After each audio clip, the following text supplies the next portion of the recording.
네, 오늘 레위기서 9장 1절부터 7절 말씀 함께 읽겠습니다.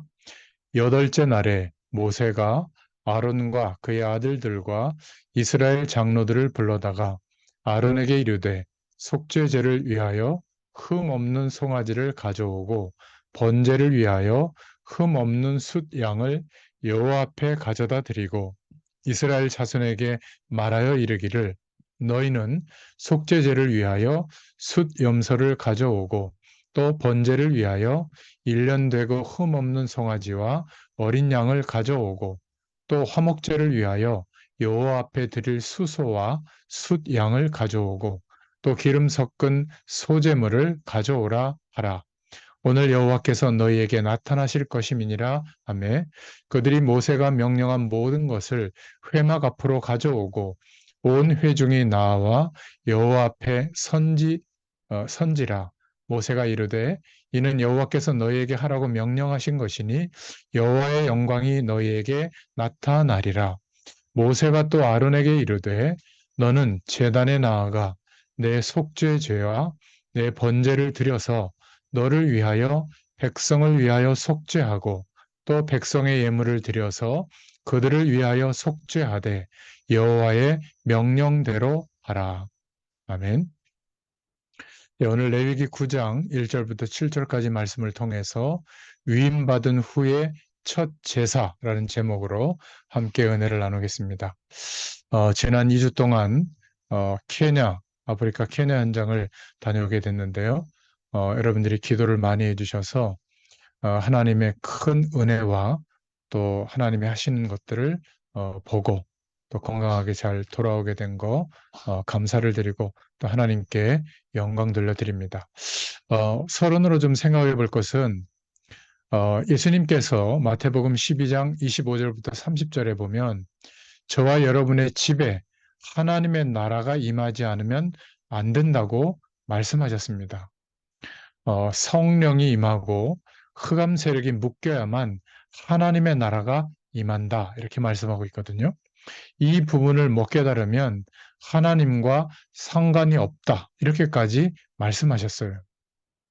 여러분, 하나님의 나라의 배경이 우리의 가정에, 우리가 머무는 현장에, 또 우리의 교회에 임해야 될 줄로 믿습니다.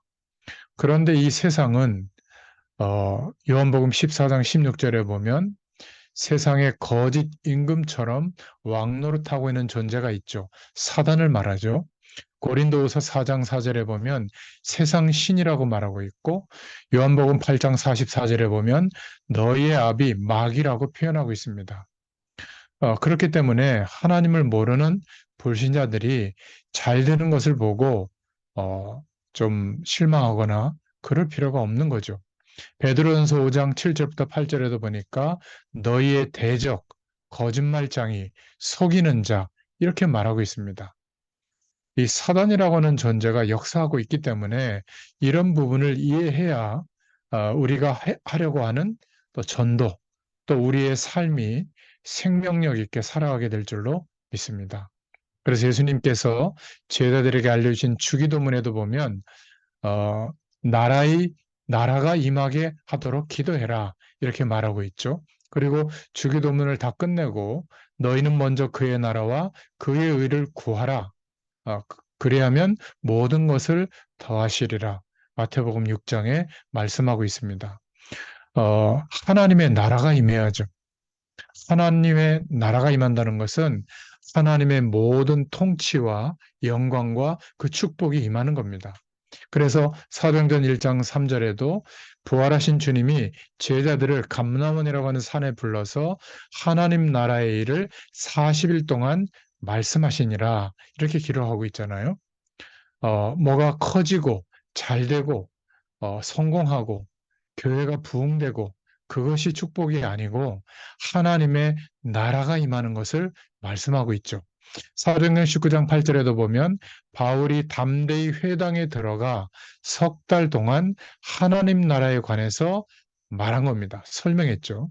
또 사도행전 19장 8절부터 20절에 저와 여러분 주변과 교회 주변에 전체에 사도행전 19장에 나타났던 것처럼 두란노 운동, 즉 아시아에 사는 모든 사람들이 한 사람도 빠짐없이 하나님의 말씀을 들었다. 그랬더니 기적이 일어났다고 말하고 있잖아요. 더 큰 사실은 모든 저주의 세력이 결박된 것이다. 이때 사람들이 회개했는데 자신들이 섬기는 우상 이런 것들을 가지고 와서 불태운 것만 은 5만이었더라. 바로 이게 하나님의 나라의 배경이 임하면 일어나는 일입니다. 저와 여러분의 마음에 또 우리 개인에게 하나님의 나라가 임하는 축복이 있기를 축원드립니다. 우리가 죽고 난 뒤에 인생의 마지막 그 순간이 지나면 구원의 축복 속에서 영원한 내세 하나님의 나라에 가는 것은 당연하죠. 지금 우리가 이 땅에 사는 가운데 하나님의 나라의 배경이 임하도록 그 축복이 임하도록 그래서 전도하라는 거죠. 저와 여러분의 일터에 또 가정에 후대에 하나님의 나라의 배경이 임하기를 축원합니다. 가정 문제, 가족들 간의 문제, 복잡한 여러 가지 인생의 문제, 이런 것들로 고민하는 분들도 하나님의 나라의 배경이 내게 임하면 완전히 그 문제는 문제가 되지 않을 줄로 믿습니다. 오늘도 보니까 위임받은 후에 모세가 아론과 그 아들들, 그리고 이스라엘 장로들을 불러다가 대제사장인 아론에게 이르되 이렇게 이렇게 예배해라, 제사 지내라 말하는 내용이잖아요. 위임받은 후에 첫 제사를 설명하고 있습니다. 어떤 제사죠? 피 뿌리는 예배. 9장 1절부터 7절에 나오는데 속죄제, 9장 2절에 흠없는 수양으로 드려라, 9장 2절에 번제로 드려라, 또 9장 4절에 화목제로 드려라. 여러분 그냥 생각할 수 있는 부분이지만 이 레위기는 처음부터 마지막까지 계속 피 뿌리는 예배, 피 제사 드리는 이야기를 강조하고 있는 겁니다. 이 부분에 우리가 레위기를 보면서 답을 얻어야 돼요.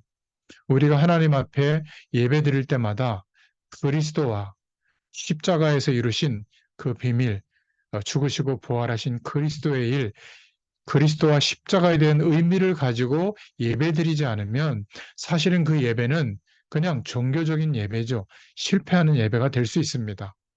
이 말씀이 없으면 예배를 잘 드리는 것 같아도 하나님과는 상관이 없게 되는 겁니다. 더 놀라운 것은 이 피제사, 언약 붙잡은 예배, 예수 그리스도와 십자가의 축복을 기억하고 그 사실을 고백하는 예배, 이 피제사라는 말을 우리 후대들이 못 알아들으면 후대들은 세상 속에 그 배경이 전부인 것처럼 알고 따라가다가 무너지게 되는 겁니다. 세상에 나가서 본격적으로 자신들의 인생을 살 때는 감당하지 못하죠. 물론 목회자도 중직자들도 이 복음의 축복을 예배할 때마다 못 누리게 되면 시간 갈수록 안 되게 되는 겁니다. 그래서 레위기에는 제사가 자꾸 똑같은 의미로 계속 나와요. 예배 드릴 때마다 우리가 현장 갈 때마다 삶의 중요한 문제 앞에서 그리스도의 비밀을 잊어서는 안 될 줄로 믿습니다. 사도행전 1장 1절에 내가 먼저 쓴 글에는 누가복음을 말하죠. 그리스도에 대해서 말한 내용입니다. 예수가 그리스도라는 증거를 말하고 있죠. 그리고 하나님의 나라의 일을 설명하고 있습니다. 사도행전 1장 3절에 그리고 사도행전 1장 8절에 성령 충만을 약속하고 있죠. 이 세 가지의 축복을 가지고 항상 인도받아야 된다. 그래서 저와 여러분은 나름대로의 성령 충만의 비밀을 가지고 살아가기를 바랍니다. 이 성령 충만을 누리는 비밀은 각각 다를 수 있어요. 그러나 나름대로 꼭 이 성령 충만을 누리는 비밀, 기도의 비밀이 있어야 될 줄로 믿습니다. 레위기의 이 피 제사를 통해서 다 이루어지는 내용들이죠. 자, 피 제사를 드려라. 그러면서 두 번째로 9장 8절부터 11절에 제사장 자신을 위한 제사를 드릴 것을 말하고 있습니다. 여러분, 우리 목회자들이 이 그리스도의 비밀 속으로 들어가면 사실은 교회도 살고 교회에 속한 모든 성도들의 삶도 현장도 살아나게 되어 있습니다. 9장 8절에 아론 자신을 위한 제사장을 위한 속죄제, 송아지를 드려라. 또 9장 9절에 아론과 그 아들들, 제사장들을 위해서 드려라. 이렇게 말하고 있잖아요. 또 9장 12절부터 21절에 세 번째로는 백성을 위한 제사를 또 말하고 있습니다. 9장 15절에 백성의 속죄제, 그 속죄제를 위해서 염소를 드려라. 또 9장 17절에는 소제를 드려라. 9장 18절에는 화목제를 위한 수양을 드려라. 이렇게 말하고 있죠. 그래서 오늘 본문을 통해서 위임받은 후에 이 첫 제사의 내용을 통해서 우리가 깨달아야 될 내용이 있습니다. 큰 두 번째로 우리가 복음 안에서 새로운 출발을 위해서 해결해야 될 부분이 있다. 그걸 말하고 있는데요. 첫째는 제사장을 이해하지 못한 백성들에 대해서 말하고 있습니다. 여러분, 평신도들은 목회자들을 이해해야 합니다. 대부분 더 이상 내가 이 교회에 있지 못하겠다. 이렇게 말하는 사람들이 있는데요. 사실 그분들은 영적인 부분에 아직 문제가 다 끝나지 않았다는 말과도 같거든요.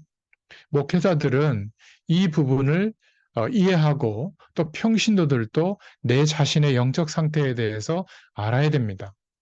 거의 다 자신의 입장에서 교회에 대해서 비판을 하고 또 합리화하지만 사실은 내 자신의 영적인 문제가 해결이 안 되기 때문에 힘들어서 그렇거든요. 영적인 문제가 뭔가 해소가 안 되니까 설교 중에도 그리스도만, 복음만 이렇게 선포되면 좋은데 뭔가 그렇게 살아서 되겠냐? 고쳐라, 회개해라, 바르게 살아라. 이렇게 뭔가 복음을 지향할 수 있는 다른 말만 나와도 막 싫어합니다. 사실 이분들은 오직 복음만 계속 선포되는 것을 듣기를 원하거든요. 사실 그것은 정상적인 건 아니죠. 우리가 성숙한 그리스도인의 반열에 올라가야 되는데 항상 힘든 부분에 답이 되는 오직 복음만. 그런데 이것이 영적인 문제가 아직 해결이 안 됐기 때문에 그렇다는 것을 목회자가 이해하지 못하고 있고 그래서 목회를 뭔가 정상적인 사랑처럼 여기고 성도들에게 이렇게 해야 된다, 저렇게 해야 된다 강조할 때가 있거든요. 그런데 그런 말씀을 또 목회 방침을 듣는 평신도 자신이 뭔가 나에게 해결되지 않은 영적인 어려움이 있구나 이렇게 깨달으면 충분히 이해할 수도 있는데요. 이런 부분이 참 서로 소통이 안 되는 부분이에요. 결국 복음이 없어진 결과로 영적인 문제가 있는 사람들은 너무나 많아지고 사실 이 사람들이 교회에 오는 거거든요. 여러분, 평신도분들이 영적인 문제가 해결이 되지 않잖아요. 그러면 교회도 섬기기를 어려워하고요. 목회자도 섬기기를 어려워합니다. 그러다 보니까 자꾸 뭔가 곁길로 사이드로 자꾸 가는 거예요. 결국 아예 교회도 떠나게 되는 거죠. 사실상 내게 와 있는 영적인 어려움, 뭔가 갈급함, 하나님의 능력과 은혜가 임하면 되는데, 계속되면 되는데, 하나님 나라의 배경이 임하는 축복을 누리면 되는데, 이게 뭔지 잘 모르겠으니까, 사실은 너무 힘드니까, 해결이 안 돼서, 결국은 끼리끼리 모여서 대화하거나 말하거나, 뭔가 이렇게 영적 현상을 체험하거나, 그래가지고 신앙생활이 지속이 되는 게 아니거든요. 그런데 이런 사람들을 문제 있다고 비난해버리면 이 사람들이 갖고 있었던 영적인 어려움은 더 심해지거든요. 여러분, 정상적인 사람도 교회에 있지만 영적인 어려움을 겪고 있는 사람들도 교회에는 많아요. 그러니까 이런 부분들을 해결할 수 있어야 되거든요. 이런 부분들을 모르면 목회자가 저렇게 하는 것이 정말 납득이 안 되고 뭔가 내게는 안 맞는 것처럼 자꾸 느껴지거든요. 그러니까 어, 10장 1절부터 7절에도 보면 제사장의 가족 나답과 아비후의 죽음이 나옵니다. 제사장에 대해서 이해를 못하니까 죽음까지 당하고 있는 모습을 보거든요. 또 제사장의 아들들인데도 사무엘상 2장 12절부터 17절에 보면 홈리, 비느하스는 제사장에 대해서 이해를 못했어요. 결국 육신적인 것만 추구하다가 실패하는 내용이 나오죠. 사무엘상 13장 8절부터 15절에 보면 사울왕의 실수가 나오는데 제사장이 예배에 늦게 온 것은 잘못이죠. 여러분 예배가 11시 예배인데 담임 목사님이 11시 반에 오면 곤란한 거 아니에요? 뭐 그만한 이유가 있을지도 모르지만 그런데 사울 왕이 감히 자신이 제사장 역할을 늦게 온다고 대신해 버린 거예요. 제사장이 무엇인가를 이해하지 못한 거죠. 결국 하나님께 버림받게 되는 겁니다. 또 열왕기상 18장, 19장에 보면 아합 왕, 가장 악질 중에 악질이죠. 이스라엘의 왕들 중에 최고로 실패했습니다. 선지자들을 다 죽이고 말이죠. 어, 그런 일을 저질렀죠. 제사장의 축복과 중요성을 몰랐던 겁니다.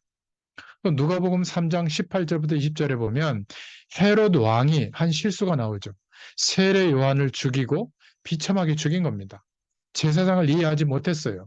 결국 황충이 먹어서 벌레가 그 뇌를 파고 들어가서 죽게 되는 결과가 오게 되죠.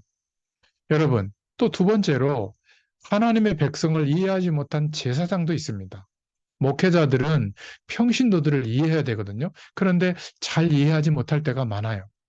사무엘상 3장 1절부터 2절에 보면 엘리 제사장이 영적인 눈이 어두워지니까 이스라엘 나라가 어두워지고 하나님의 은혜, 하나님의 축복, 하나님의 이상이 다 끊어졌다. 이렇게 표현하고 있거든요. 또 유다서 1장 1절에도 보니까 발람 선지자가 나오는데 돈 받고 자기 백성을 저주하는 이런 역할을 해요. 자기 유익만 찾다가 실패하는 제사장이 나옵니다. 또 마태복음 27장 1절부터 2절에도 보면 유대인들이 특히 백성들이 무엇이 필요한지를 몰라서 결국 실패하게 되는 모습이 나오죠. 여러분, 영적인 문제가 드러나지 않은 사람도 내면을 쳐다보면 다 어려움들이 있습니다. 빨리 이 부분들을 해결해야죠. 그래서 레위기의 말씀은 어디를 펴도 피제사를 강조하고 있는 겁니다. 정말 하나님께서 무엇 때문에 피제사를 강조하고 있는지 예배 때마다 우리는 그리스도의 축복이 그 이유와 필요성이 나와야 됩니다. 여러분, 어, 뭐 교회는 많이 부흥했는데 뭐 그렇게 오직 복음 자꾸 그렇게 얘기하냐? 아닙니다. 시간이 가면 갈수록 그 외형적인 모습보다 속에 문제가 자꾸 커져서 갈수록 한계가 오게 되어 있거든요. 그래서 여러분 큰 세 번째로 기억해야 될 것은 광야의 길을 가는 동안에 이스라엘 백성들에게 하나님이 깨닫도록 시간표를 준 겁니다. 하나님께서 말씀을 주셨죠. 레위기는 뭐죠? 피제사의 비밀. 광야길을 가는 동안에 하나님의 나라를 회복하는 예배가 무엇인지 알아야 한다. 계속 제사에 대해서 5가지 제사에 대해서 반복적으로 말씀하고 있는 겁니다. 민수기서는 뭐죠? 언약 백성의 수를 카운트했다, 셌다는 거예요. 하나님의 백성을 셌다. 가나안 땅을 정복할 언약 백성의 수를 점검하고 또 가나안 땅을 정탐한 것에 대해서 점검하고 준비했던 내용이 민수기서의 내용이죠. 불신앙했던 애굽 배경 속에 살았던 1세대가 출애굽했는데 늘 애굽 배경을 그리워하고 불신앙했던 이스라엘 백성들은 다 광야에서 장사 지내게 됐죠. 그래서 광야에서 태어난 언약 백성, 어, 애굽의 배경을 모르고 말씀을 따라 절기를 지키고 또 하나님의 축복을 누렸던 하나님의 것으로 살았던 이 후대들, 이들을 언약 백성의 수를 또 카운트하는 장면이 나옵니다. 그 언약 백성을 정비해서 결국은 정복하게 되죠. 신명기는 뭐죠? 가나안 땅에 들어가서 해야 될 사명이 뭐냐? 그것을 말하는 것이 신명기서입니다. 여러분, 예수 그리스도를 믿고 영접한 이후에 구원받은 이후에 하나님 앞에 부름을 받는 그날까지 우리는 어떤 면에서는 광야의 길을 걸어가는 이스라엘 백성과도 같은 그러한 인생의 길을 걷고 있습니다. 그래서 올 한 해 꼭 기도할 수 있기를 바랍니다. 우리의 삶의 현장에서 응답받을 내용이 분명히 있는데요. 그 첫 번째는 지금까지 하나님의 말씀이 내게 주어졌는데 하나님의 말씀이 확인되고 성취되도록 하여 주옵소서 이렇게 꼭 기도하세요. 우리의 삶의 현장에서 응답받을 내용 두 번째입니다. 우리의 삶의 현장마다 말씀 운동이 일어나고 전도 운동이 일어나도록 기도할 수 있기를 바랍니다. 한 24시간 가까이 시간이 걸려 갈 수 있는 아프리카 그 케냐의 땅에 또 그 케냐 안에서도 10시간 이상 차를 타고 와야 만날 수 있는 목회자들, 이런 분들이 만나져서 우리가 코로나 기간 동안에 현장에서 하나님의 말씀을 찾아서 응답을 받고 누렸던 그 내용을 거기에서 또 전달했거든요. 하나님께서 하시는 일은 신묘막측합니다. 우리의 생각과 능력으로는 할 수 없는 그 일들을 하나님이 이루시는 그러한 축복들이 우리의 현장마다 말씀 운동으로, 전도 운동으로 일어나도록 기도할 수 있기를 바랍니다. 그래서 궁극적으로는 사도행전 13장에 나와 있던 것처럼 바울팀, 어, 헤롯 임금의 젖동생 마나엔과 또 루기오와, 그죠? 저 구레네 사람 루기오라고 했거든요. 이런 5인 1조의 진정한 만남의 축복이 있도록 우리가 전도와 선교를 두고 평생 인도받을 수 있는 만남의 축복이 일어나도록 여러분이 꼭 기도할 수 있기를 축원드립니다. 저와 여러분이 그러한 만남이 되기를 기도합니다. 그러한 축복이 있기를 바랍니다. 자, 오늘 결론이에요. 여러분, 하나님의 기적이 언제 일어나는가 우리가 알아야 되겠죠? 저와 여러분의 집안의 문제가 오래됐는데 그것은 노력으로 잘 안 될 겁니다. 하나님의 능력이 아니고는 해결이 안 돼요. 여러분의 환경, 또 영적인 환경, 교회가 만약에 지하를 벗어나지 못하고 있다면 그것은 노력으로 잘 안 될 겁니다. 하나님의 능력이 임해야 될 줄로 믿습니다. 여러분, 홍해를 통과해서 광야를 통과해서 가나안 땅에 가는 것은 하나님의 능력이 아니고는 안 되는 겁니다. 사도행전 2장 1절부터 47절에 120명이 모여서 시작된 초대교회, 거기에 하나님의 기적이 일어나지 않고는, 하나님의 능력이 임하지 않고는 로마 배경을 넘어설 수가 없는 겁니다. 유대 배경을 넘어설 수가 없는 거죠. 어떻게 하면 하나님의 기적이 일어나죠? 모든 백성이 오실 메시아의 약속을 붙잡고 양의 피를 문설주에 바를 때 기적이 일어나서 출애굽하게 되는 겁니다. 전 민족이 하나님의 약속을 붙잡고 홍해라는 벽을 쳐다보는 게 아니라 홍해 뒤에 언약이 이루어질, 하나님이 역사하실 것을 믿고 홍해를 향해서 발걸음을 디딜 때 홍해는 갈라지게 되어 있는 거죠. 전 백성이 가진 것이 없어도 하나님의 말씀의 언약을 믿고 그 언약궤를 따라 걷게 됐을 때 하나님이 역사하신 겁니다. 사무엘상 7장에 사무엘이 모든 백성을 미스바 광장에 모아놓고 우상을 버리고 기도할 때 하나님은 새 역사를 시작하셨죠. 에스더 왕비가 이스라엘 백성들이 완전히 죽게 된 그때에 나를 위해서 이스라엘 백성들은 전 백성이 금식해라, 함께 언약을 붙잡았을 때 하나님의 기적이 일어난 겁니다. 사도행전 6장 1절부터 7절에 예루살렘에 사는 모든 사람에게 복음이 들어가니 이렇게 말하고 있죠. 사도행전 9장 1절부터 43절에는 다비다 때문에 요바에 사는 사람들, 그 모든 사람들이 모두 하나님의 말씀을 들었다, 이렇게 말하고 있습니다. 사도행전 19장 8절부터 20절에는 에베소에 사는 사람들은 아시아인이나 유대인이나 헬라인이나 모두 하나님의 말씀을 들었더라. 여러분, 이 복음 전파에 대한 계획을 가지시기를 축원드립니다. 그러면 하나님의 능력이 임합니다. 하나님의 기적이 나타나죠. 만약에 여러분의 계시는 삶 속에 이 복음을 증거할 하나님의 일꾼이 여러분 한 분만 계시다면 혼자서라도 시작하세요. 기도부터 시작하시길 바랍니다. 여러분이 매일매일 레일기에 나와 있는 말씀처럼 예배의 축복, 그리스도의 약속을 붙잡고 하나님을 바라보고 기도할 수 있기를 바랍니다. 하나님의 영광이 임하면 그 축복을 어떻게 하면 전달할 수 있을까 생각하고 기도하시길 바랍니다. 그리고 과감히 예수 그리스도의 이름으로 저주의 배경들을 꺾으세요. 하나님은 역사해 주실 줄 믿습니다. 이 은혜가 임하는 또 한 주간 되시기를 예수님의 이름으로 축원드립니다. 기도하겠습니다.